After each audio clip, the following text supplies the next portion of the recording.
నిత్యము కూడా ఎలా ఉండాలి అంటే, ఒకరు భర్త ఎలా ఉండాలి?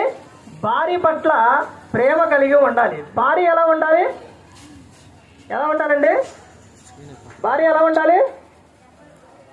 భర్త పట్ల భయము కలిగి ఉండాలి, లోబడి ఉండాలి.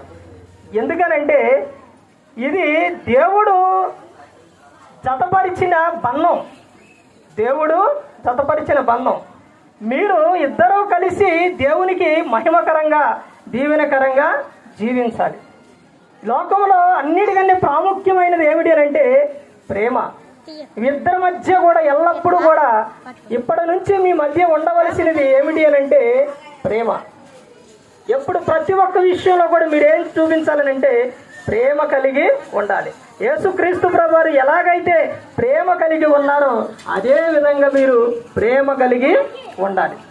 ఎటువంటి విషయంలో కానీ మూడో వ్యక్తిగా అనేది అవకాశం అనేది రాకూడదు. మధ్య ఎవరు ఉండాలంటే దేవుడు. మీ ఎటువంటి ఏ అవసరమైనా ఏదైనా ప్రతి ఒక్కటి కూడా మీరు దేవునికి చెప్పుకునే వారిగా ఉండాలి. అలా దేవుడికి చెప్పుకున్నప్పుడు తండ్రి అయిన దేవుడు యేసుక్రీస్తు ప్రభువారి ద్వారా మీ ప్రతి అవసరం కూడా తీరుస్తారు. మీరు దేవుని పనిలోని నిత్యము కూడా ఉండాలి. ఇంటి యజమానుడు దేవుని యందు భయభక్తులు కలిగి ఉంటే కీర్తన 128వ కీర్తనలో అదే ఉంటుంది. ఇంటి యజమానుడు దేవుని యందు భయభక్తులు కలిగి ఉండే ఆశీర్వాదం ఎలా ఉంటుందనంటే, యెహోవా యందు భయభక్తులు కలిగి ఆయన త్రోవల యందు నడుచు వారందరూ ధన్యులు. నిత్యముగా నీవు నీ చేతుల కష్టార్జితం అనుభవించదు. నీవు ధన్యుడువు, నీకు మేలు కలిగిద్ది. నీలోకటి నీ భార్య ఫలించు ద్రాక్ష వల్లి వలె ఉండిద్ది. నీ పిల్లలు ఒలీవ మొక్కల వలె ఉంటారు. యెహోవా యందు భయభక్తులు గలవాడు ఎలాగూ ఆశీర్వదింపబడదు. తర్వాత నీ పిల్లలను నీవు చూచెదవు. అంటే నిత్యము కూడా మీరు ఈ లోకంలో ఎలా ఉండాలి అంటే దేవుని పట్ల భయము, భక్తి కలిగి ఉండాలి. ఈ కుటుంబంలో నిత్యం ఏముండాలి అంటే ప్రార్థన ఉండాలి, వాక్యం ఉండాలి. తర్వాత లోకంలోని ఈ గృహంలోని నిత్యం ఎక్కడైనా కానీ మంచి ప్రవర్తన కలిగి ఉండాలి. అంటే మీరు ఎలా ఉండాలంటే ప్రతి ఒక్కరికి కూడా మాదిరికరంగా ఉండాలి. మీ జీవితంలో ఎవరు కనపడాలి అంటే యేసుక్రీస్తు ప్రభువారు కనపడాలి. ఆయన చూపించిన ప్రేమ కనపడాలి. ఆ విధంగా మీరు దేవునికి మహిమ తెచ్చే విధంగా ఎల్లప్పుడూ కూడా మీరు ఉండాలి. అలా ఉన్నప్పుడు మీరు దీవించబడతారు.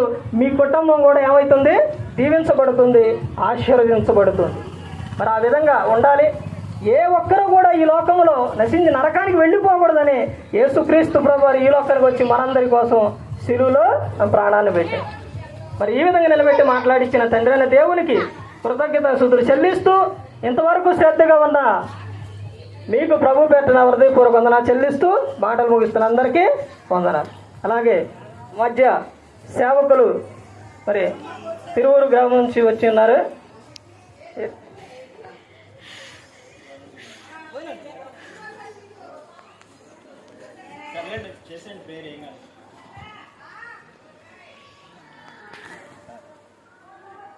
హలో మైక్లో చెప్పండి.